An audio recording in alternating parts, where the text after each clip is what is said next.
हाँ जी, hello everyone, this is Monika Dua, आपकी सोशियोलॉजी की फैकल्टी। तो बेटा जी, आज की इस 10 मिनट की वीडियो में हम जानने वाले हैं सोशियोलॉजी की उत्पत्ति के बारे में कि किस तरीके से समाजशास्त्र का उद्भव हुआ है। देखो, समाजशास्त्र जो है ना, वो बहुत ही एक रीसेंट जो है वो क्या है, एक विषय वस्तु है, मतलब एक डिसिप्लिन अभी रिसेंटली बना है, ठीक है। लेकिन इसके बनने में ना बेटा जी बहुत सारे जो हैं वो क्या रहे थे, कारण रहे थे। तो आज की इस 10 मिनट की वीडियो में मैं आपको प्रॉपर यही समझाऊंगी कि किस तरीके से समाजशास्त्र की उत्पत्ति हुई है, ठीक है। लेकिन उसको करने से पहले सबसे पहले हम ये जान लेते हैं कि समाजशास्त्र जो शब्द है कहाँ से निकला है। तो आप सभी को पता होना चाहिए बेटा, जो समाजशास्त्र शब्द है ये ग्रीक लैंग्वेज और लैटिन भाषा दोनों शब्दों से निकल कर आया है। जी हाँ, अगर मैं समाजशास्त्र की बात करूं, किसकी, अगर मैं बात करूं सोशियो की, तो जो सोशियो शब्द निकला है वो लैटिन भाषा के शब्द सोशियस से निकला है। देखो, सोशियोलॉजी शब्द में जो ये जो सोशियो शब्द निकल कर आया है ये लैटिन भाषा के शब्द सोशियस से निकला है। और सोशियस का मतलब होता है कंपेनियन, कंपेनियन का मतलब होता है आपका संगी साथी, ठीक है।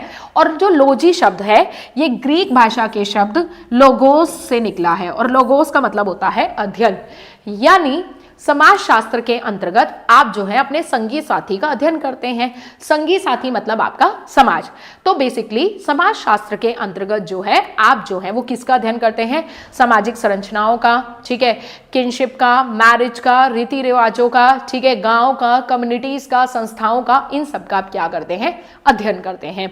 तो सबसे पहले तो आपको ये पता होना चाहिए कि जो सोशियोलॉजी शब्द है इस एक शब्द के अंदर दो भाषाओं का क्या है, मिक्सचर है।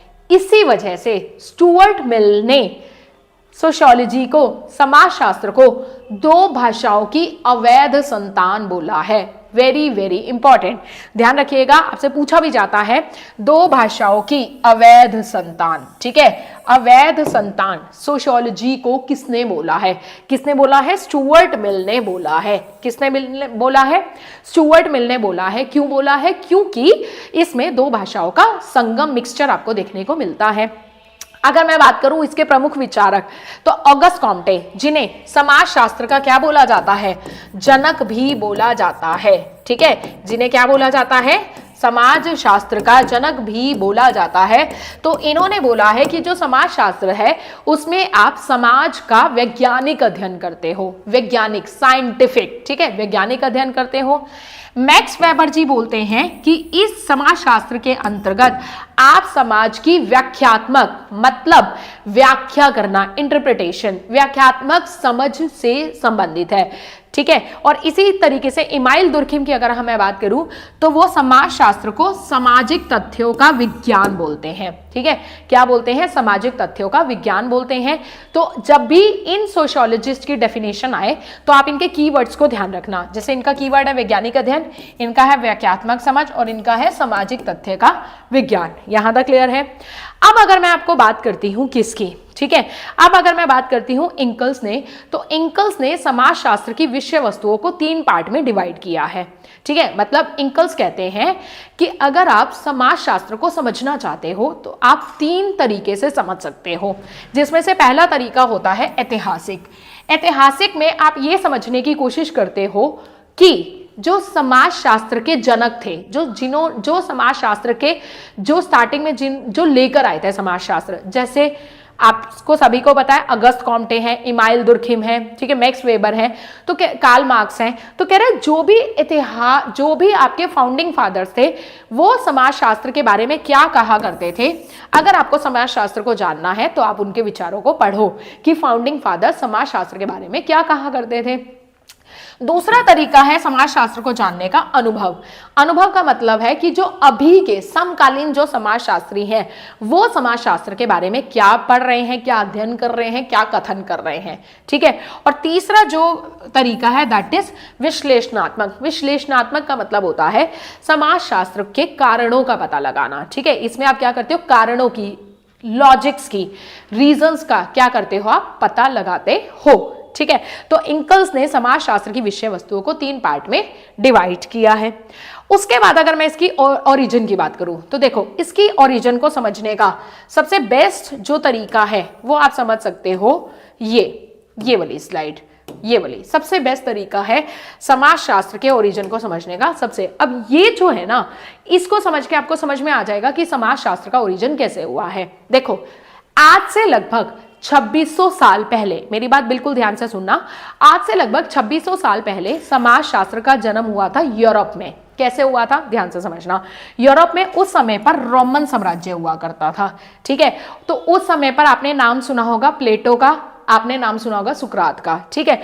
तो ये बहुत ही महान दार्शनिक हुआ करते थे और इन्होंने बहुत विचार दिए और इन्होंने बताया कि लोगों को कि कैसे आपको आडंबरों से, झूठी अफवाहों से दूर रहना है।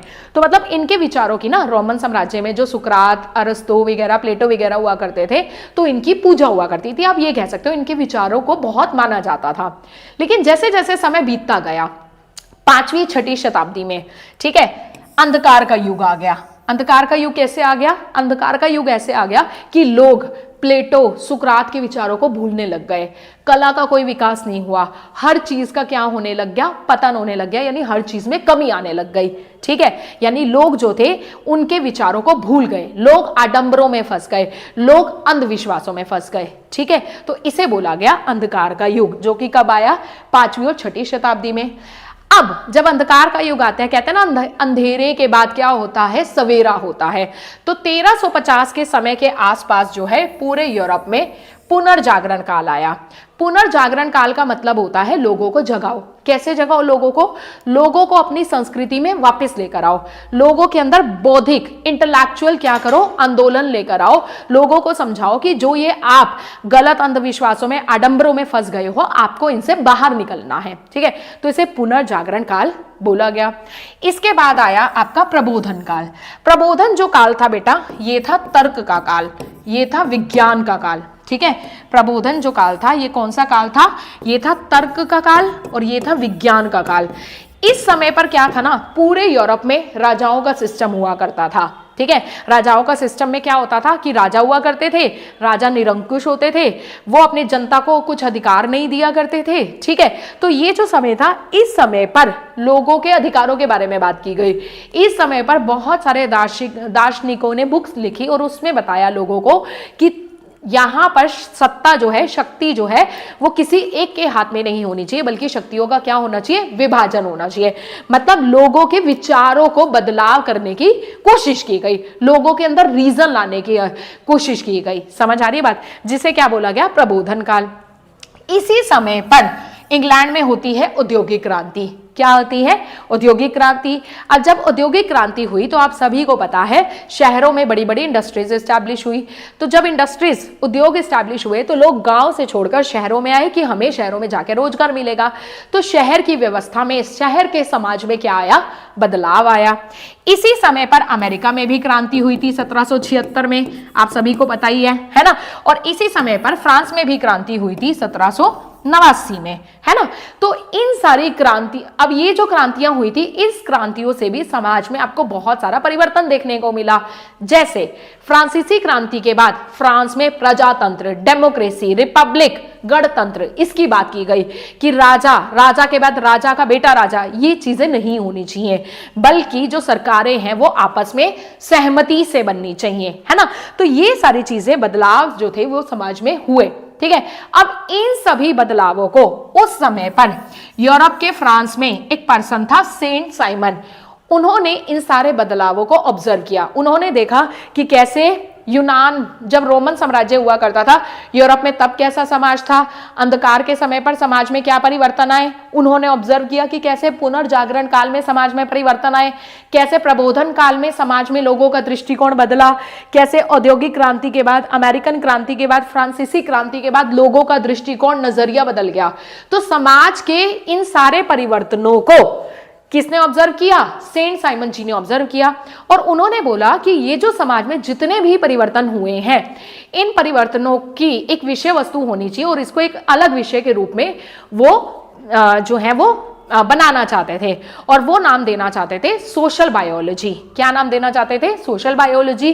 पर क्योंकि सेंट साइमन की एज बहुत ज्यादा हो चुकी थी तो वो इस पे ज्यादा काम नहीं कर पाए, तो उन्होंने किसको बोला? अपने शिष्य अगस्त कॉम्टे को बोला कि भाई देखो, समाज में यहां से लेकर यहां तक बहुत सारे बदलाव देखने को मिले हैं, तो क्यों ना इन सारे बदलावों को, कि किस तरीके से बदलाव हुए हैं, किस तरीके से समाज में लोग आपस में अंतरक्रिया करते हैं, किस तरीके से समाज में संरचनाएं एक दूसरे से अंतरक्रिया करती हैं, एक दूसरे पर संबंधित होती हैं, निर्भर होती हैं, तो क्यों ना इस सभी को एक अलग से, इन सभी का एक अलग से विषय बनाया जाए। तो अगस्त कॉम्टे ने भी इन सभी चीजों के ऊपर काम किया और वो इन सभी विषय वस्तु को एक अलग विषय में रखना चाहते थे, जिसका नाम था सोशल फिजिक्स यानी समाज भौतिकी।